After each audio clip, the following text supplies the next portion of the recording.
როგორც წინა ეპიზოდში დაგვერდით, შეძლებისაგვარად მალევე დაგემბრუნდით განახლებით იმ პრესკონფერენციის შესახებ, რომელიც ამერიკის დროით 19 ნოემბერს 15 საათზე და ჩვენი დროით ღამის 12 საათზე.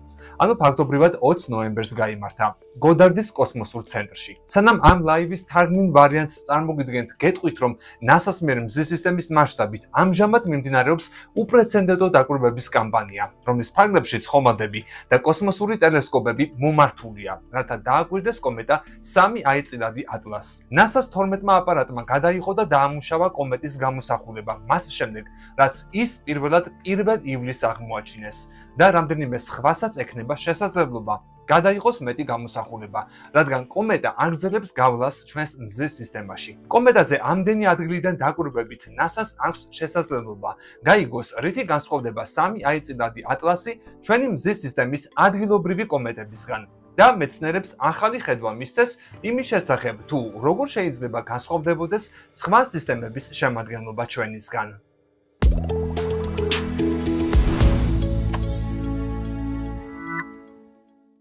კომეტის უახლოესი გამოსახულებები, რომლებიც მეცნიერებმა წარმოადგინეს, გადაღებულია NASA-ს მარსზე არსებული ხომალდების მიერ. NASA-ს Stereo Solar Terrestrial Relations Observatory-მ გადაიღო გამოსახულებები 11 სექტემბრიდან 2 ოქტომბრის ჩათვლით. ESA-ს, ევროპის კოსმოსური სააგენტოსა და NASA-ს მისიამ SOHO-მ Solar and Heliospheric Observatory კომეტაზე დაკვირვება აწარმოა 15 ოქტომბრიდან 26 ოქტომბრის ჩათვლით.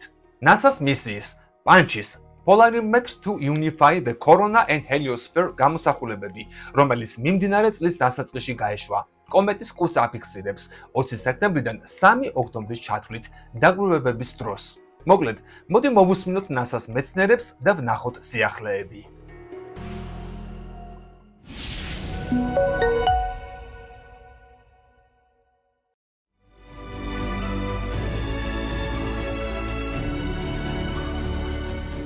Good afternoon. მოგესალმებით NASA-ს გოდარდის კოსმოსური ფრენის ცენტრში. დღეს პირდაპირ ეთერში ვართ NASA-ს ექსპერტებთან, რომლებიც მოხარულები არიან გაგიზიარონ უახლესი სურათები ინტერსტელარული კომეტა 3i ატლასის შესახებ. დღეს ჩვენთან ერთად არიან ამეთ ქშადრია, NASA-ს ასოცირებული ადმინისტრატორი, ნიკი ფოქსი, NASA-ს სამეცნიერო მისიის დირექტორატის ასოცირებული ადმინისტრატორი, შონ დომაგალ გოლდმანი, ასტროფიზიკის განყოფილების დირექტორი და ტომ სტეტლერი, მზის სისტემის მცირე სხეულების წამყვანი მეცნიერი. მოდით მეტი გავიგოთ ამ საოცარ კომეტაზე და რამდენიმე გამოსახულებაც გავიზიაროთ. ამით გთხოვ დაიწყე. გამარჯობა ყველას. ამერიკა ლიდერია კოსმოსურ კვლევებში. როგორც კორტნიმ აღნიშნა, NASA-ს მიერ დაფინანსებულმა ჩილეში მდებარე ატლასის ტელესკოპმა, ეს კომეტა პირველად 2025 წლის 1 ივლისს დააფიქსირა და NASA მას შემდეგ აკვირდება და სწავლობს 3i ატლასს. დღეს მოგახსენებთ უახლეს, რაც ვიცით და რის გაგებასაც ვცდილობთ კიდევ. თავიდან დავიწყოთ. რა არის კომეტა? ეს მცირე ბუნებრივი მყარი სხეულია, რომელიც შედგება ქვისა და ყინულისგან. როდესაც ის მზეს უახლოვდება და თბება, ყინული ორთქლდება. თავიდანვე მინდა გავაქარწყლო ჭორები და პირდაპირ ვთქვა, ეს ობიექტი კომეტაა. ის გამოიყურება როგორც კომეტა და იქცევა ისე, როგორც კომეტა. ყველა მტკიცებულება ამას ადასტურებს.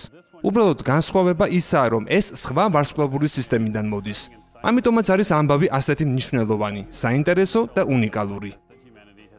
კაცობრიობამ ასეთი ტიპის მხოლოდ 3 ინტერსტელარული ობიექტი იპოვა, მათ შორის ესეც. ვიცით, რომ ბოლო პერიოდში ბევრი სპეკულაცია იყო, განსაკუთრებით მაშინ, როცა NASA-ს მთავრობის დახურვის გამო საჯაროდ საუბარი არ შეეძლო, მაგრამ ჩემთვის ამან ერთი რამ აჩვენა. ადამიანები ძალიან ინტერესდებიან ასეთი აღმოჩენებით.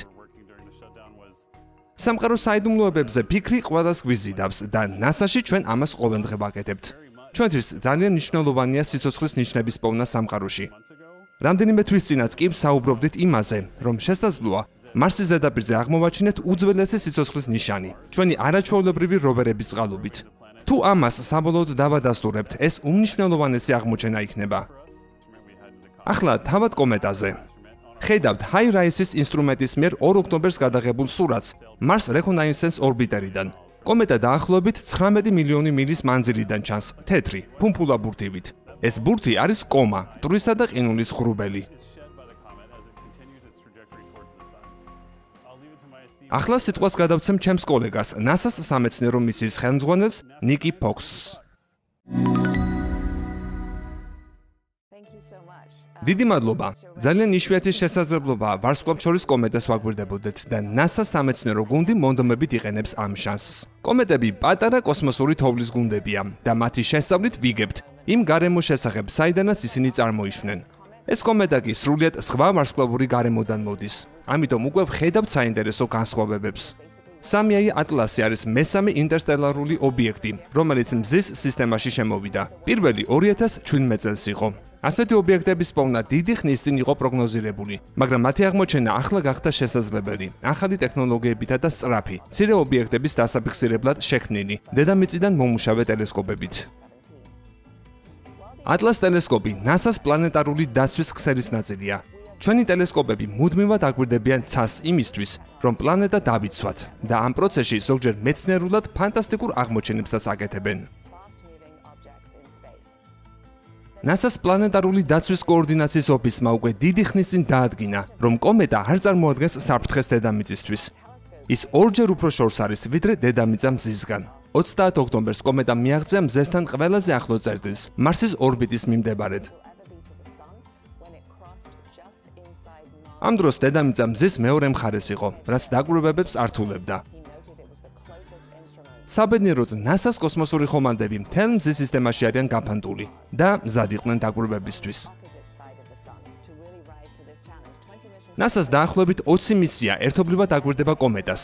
Hubble, James Webb, TESSI, Swift, SpaceX, Perseverance, MRO, Maven, Europa Clipper, Lucy, Psyche, Parker Solar Probe და სხვები. გუშინ გადმოწერილმა Parker Solar Probe-ის მონაცემებმა კიდეც დაადასტურა, რომ მან კომეტა დაინახა. ყველა მონაცემი საჯაროდ ხელმისაწვდომია. ჩვენ ღია მეცნიერებას ვემხრობით.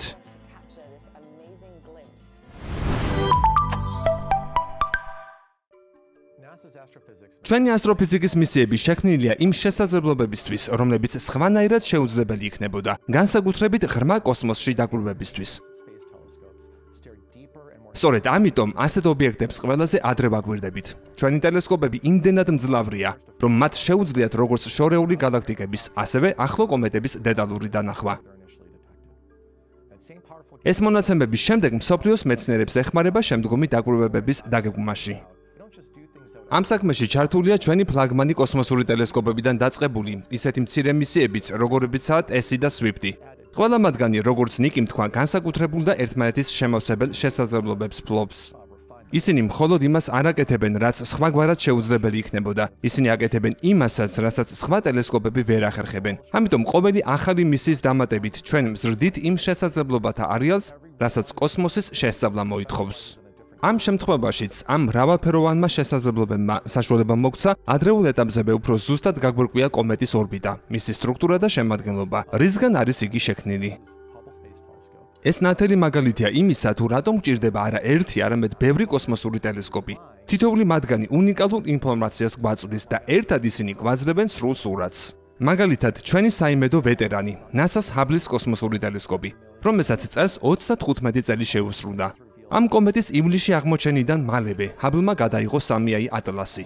იმ დროს კომეტა დედამიწიდან დაახლოებით 277 მილიონი მილის დაშორებით იყო. Hubble-ის სურათებმა რამდენიმე რამ გვაჩვენა. ცრემლის ფორმის კომა, ტვრის ღრუბელი, რომელიც ყინულოვანი ბირთვიდან ამოდიოდა. ამ მონაცემებით ასტრონომებმა შეძლეს უკეთ დაეზუსტებინათ ბირთვის ზომა. მაშინ დადასტურდა, რომ მისი დიამეტრი 1400 ფუტიდან 3.5 მილამდე მერყეობდა. Hubble-მა ასევე აჩვენა, რომ კომეტა მტვერს კარგავდა, სწორედ იმ ტემპით, როგორც მზისკენ მიმავალი სხვა ცნობილი კომეტები, რომლებიც ჩვენს მზის სისტემაში მოძრაობენ.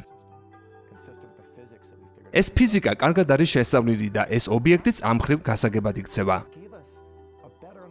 Hubble-ის კიდევ ერთი მნიშვნელოვანი წვლილი იყო კომეტის ორბიტის გაუმჯობესებული განსაზღვრა. არა მხოლოდ სად იყო, არამედ სად მიდიოდა, რათა სხვა ტელესკოპებსაც სწორად ეწარმოებინათ დაკვირვება. მათ შორის იყო James Webb-ის კოსმოსური ტელესკოპი. James Webb-ს და მასთან ერთად SpaceX, რომელიც წელს გაეშვა, ჰქონდათ ინფრაწითელი დაკვირვებების უნარი. ინფრაწითელი სინათლე ადამიანისათვის უხილავი ფერებია, მაგრამ ამ დიაპაზონში განსაკუთრებით კარგად ჩანს ობიექტების ქიმიური შემადგენლობა, თითქოს მცირე მოლეკულური ანაბეჭდები. Webb-მა და SpaceX-მა კომეტის კომაში დიდი რაოდენობით ნახშირორჟანგის არსებობა აღმოაჩინეს, ასევე წყლის ყინულის კვალი. ამ სპექტრალური მოლეკულური ანაბეჭდით. ახლა ვიცით, რომ ბირთვი მდიდარია CO2-ით და შეიცავს წყლის ყინულსაც. მით უმეტეს ვიცით CO2-სა და წყლის შეფარდება. და ეს მნიშვნელოვნად განსხვავდება მზის სისტემაში ჩვეულებრივად ნანახისგან. ამის რამდენიმე ბუნებრივი ახსნა არსებობს. CO2 შორ მანძილზე უფრო ადრე წავრთქლდება. შესაძლოა კომეტა უფრო ძლიერ რადიაციას ექვემდებარებოდა. ან უბრალოდ წარმოიქმნა რეგიონში, სადაც CO2 განსაკუთრებით იყო გავრცელებული. Swift-ის მისიამ, რომელიც რენტგენისა და გამას სხივებს ავლობს, ასევე დააფიქსირა კომეტა. კვლევრებმა ტესის მონაცემებშიც იპოვეს კომეტის ადრეული კვალი, ჯერ კიდევ მაისში გადაღებული. ეს ყველაფერი გვეხმარება გავიგოთ, როგორ იქცეოდა კომეტა მანამდე, სანამ მზეს მიუახლოვდებოდა. ახლა, როცა კომეტა ჩვენს პლანეტარულ აპარატებთან ახლოს აღმოჩნდა, ჰელიოფიზიკის მისიებით შეუერთდნენ დაკვირვებას.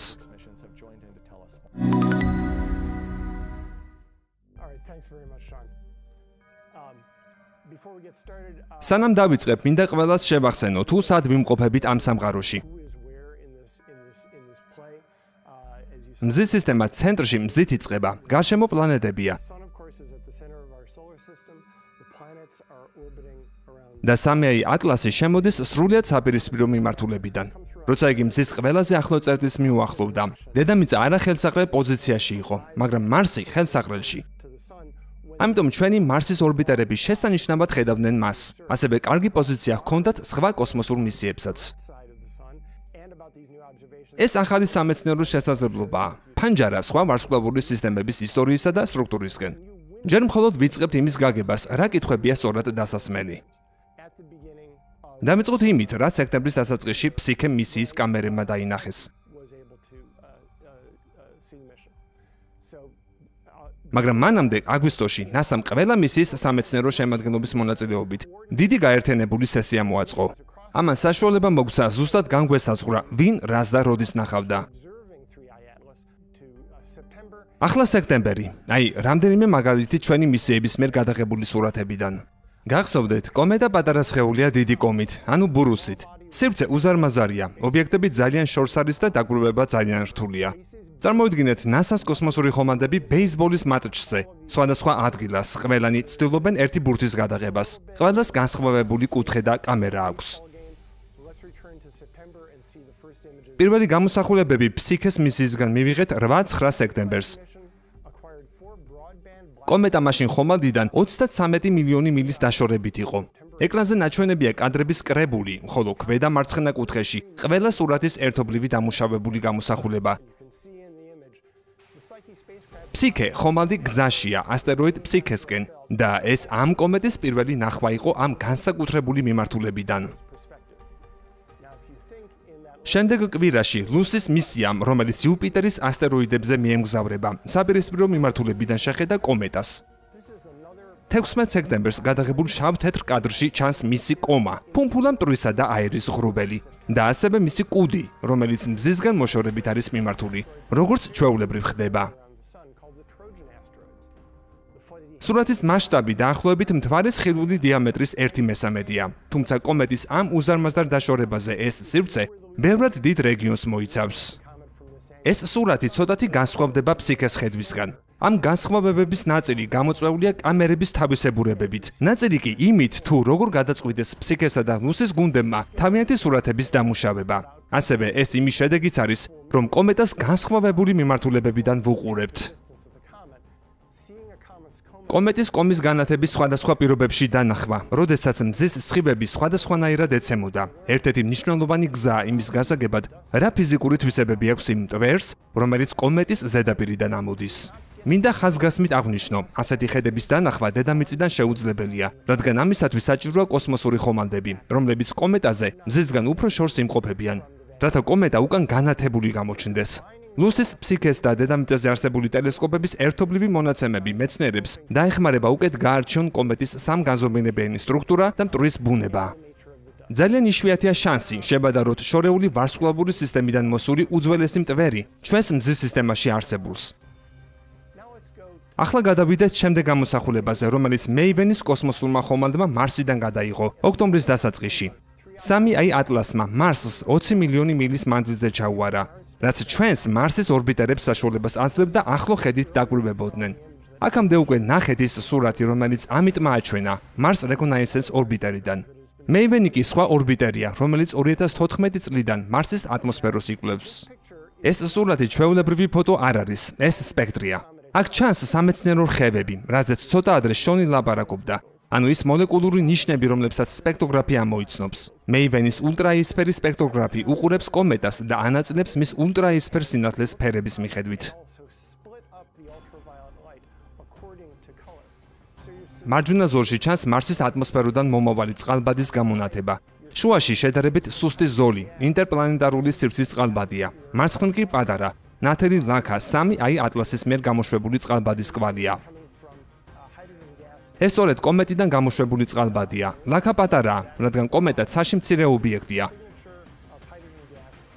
შედარებით გიგანტურ Marsთან და უზარმაზარ სივრცესთან, რომელიც ინსტრუმენტის ხედვას ავსებს. ეს ლაქა გვიჩვენებს პირველ რიგში იმას, რომ კომეტა ნამდვილად იქ არის. მის გარეშე მარცხენა მხარეს არაფერი გამოჩნდებოდა და მეორე, მისი მეშვეობით ვიგებთ კომეტის ქიმიურ შემადგენლობას. აქედან ჩანს წყალბადი, რომელიც ბირთვიდან ორთქლდება. Maven-ის დაკვირვებები Swift-ისა და Webb-ის მიერ ადრე შეგროვებულ მონაცემებთან ერთად დაგვეხმარება გავიგოთ, რა სიჩქარით უშვებს კომეტა წყლის ორთქლს, როდესაც მას მზე ათბობს. წყლის გამოშვების ტემპი კი მნიშვნელოვან ცნობას გვაძლევს კომეტის წარმოშობისა და galaktikაში მოგზაურობის შესახებ. 15-16 ოქტომბერს ევროპის კოსმოსური სააგენტოსა და NASA-ს ერთობლივმა SOHO მისიამ წარმატებით გადაიღო 3i ატლასი.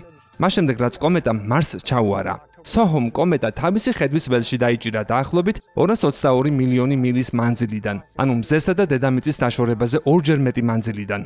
საბარაუდოდ SOHO-სთვის კომეტა ძალიან სუსტი იქნებოდა, თუმცა სპეციალური გამოსახულების დამუშავებისა და სტაკინგის მეშვეობით შესაძლებელი გახდა მისი დანახვა. ეს კიდევ ერთხელ უსვამს ხაზს იმ მისიის მნიშვნელობას, რომელიც მზეს პირდაპირ უყურებს. არა მხოლოდ მზის შესასწავლად, არამედ იმისთვისაც, რომ მზის უკან გამავალი ობიექტები დააფიქსიროს. ამ სურათებს და კიდევ ბევრ სხვას ნახავთ ჩვენს სპეციალურ 3i ატლასის ვებგვერდზე nasa.gov/atlas-ზე. ჯერ ყველა სურათი არ მიგვიღია NASA-ს ღრმა კოსმოსის კვლევის ქსელიდან და ახლაც კიდევ ბევრი დაკვირვება მიმდინარეობს. კვლევა შორი გზა იმ ეტაპამდე, როცა ყველა ეს სურათი სრულად დამუშავდება, დაკალიბრირდება და მეცნიერულ ინფორმაციად იქცევა. საბოლოო შედეგები გამოქვეყნება რეცენზირებად სამეცნიერო ჟურნალებში, თუმცა ეს მოგვიანებით მოხდება. ახლა ჯერ მხოლოდ დასაწყისში ვართ. ვარკვევთ, საერთოდ რა კითხვები უნდა დავსვათ ვარსკვლავთშორისი ობიექტების შესახებ. სულ ეს არის ის ყველა სურათი ჩვენი მიმდინარე კვლევებიდან, რასაც შეგვიძლია ვუწოდოთ მეცნიერული დაკვირვების პროცესის ძალიან ადრეული ფაზა. კორტნი, სიტყვას გიბრუნებთ. დიდი მადლობა ყველას შესანიშნავი შესავალი კომენტარებისთვის.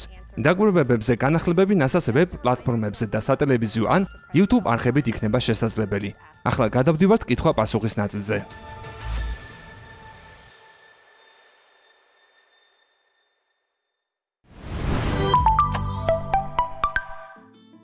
ლაივის დანარჩენი ნაწილი უკვე ჟურნალისტების კითხვა-პასუხს ეთმობა. ამ კითხვების დიდი ნაწილი აცდენილია სამეცნიერო ღირებულებებს და ძირითადად სენსაციონისტური შინაარსისაა. საკმაოდ ბევრი სპეკულაცია და შეთქმულების თეორია მოვისმინეთ მთელი ამ დროის განმავლობაში იმასთან დაკავშირებით, რომ ეს კომეტა არა ბუნებრივი კოსმოსური ობიექტი, არამედ უცხო პლანეტელების ნახელავი ხომალდი ან დამზვერავი ზონდია. თუმცა მეცნიერების განცხადებით მას არანაირი ტექნოლოგიური ხელწერა ან ნიშანი არ გამოუვლენია. უბრალოდ სხვა ვარსკვლავურ სისტემაში წარმოშობილი კომეტაა, განსხვავებული ფიზიკურ-ქიმიური შემადგენლობით. რამდენადაც არ უნდა ვგულშემატკივრობდეთ იმ ჰიპოთეტურ მოსაზრებას, რომ ეს გონიერი ცივილიზაციის ნახელავია. ვთხოვთ, რომ საღი აზრი ფუტურისტულ სურვილებში ნუაგერებათ. კომეტა 3i წილადი ატლასი დედამიწასთან ყველაზე ახლოს 19 დეკემბერს პარასკევს ჩაიფრენს 170 მილიონი მილის მანძილზე, რაც დედამიწასა და მზეს შორის არსებულ მანძილზე თითქმის ორჯერ მეტია. NASA-ს კოსმოსური ხომალდები გააგრძელებენ კომეტაზე დაკვირვებას, სანამ ის თავის მოგზაურობას მზის სისტემაში განაგრძობს და 2026 წლის გაზაფხულზე იუპიტერის ორბიტას გასცდება. დაუბრუნდება უსასრულობას და ალბათ სხვა მზის სისტემაშიც ჩაიფრენს. ნახოთ კიდევ რას გავიგებთ ახლო მომავალში ამ სხეულზე. ახლა კი დაგემშვიდობებით და გელით კომენტარების ველში.